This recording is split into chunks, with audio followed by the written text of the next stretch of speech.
U ovom videu pokazat ćemo jednostavan način izrade otvora u grednim elementima. Idemo na naredbu niša, ulazimo u svojstva i menjamo visinu. Gornju ivicu otvora postavit ćemo relativno na gornju ravan sa razmakom od 10 cm prema dole. Donja ivica otvora bit će konstantna u odnosu na gornju ivicu za vrednost od 20 cm. Ostale postavke ostavit ćemo kakve jesu jer ih možemo zadavati tokom ubacivanja otvora. Nišu zatim postavljamo levim klikom na proizvoljnoj lokaciji na gredi.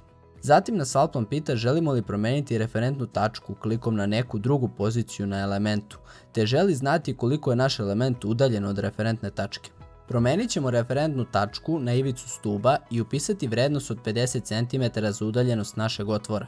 Za dubinu niše možemo upisati ukupnu debljinu grede kako bi se niša pretvorila u otvor. Ali možemo i pretvoriti već postojeću nišu u otvor jednostavnim korišćenjem naredbe za rastezanje elemenata. Hvala vam na pažnji i prijetan rad uz Alplan.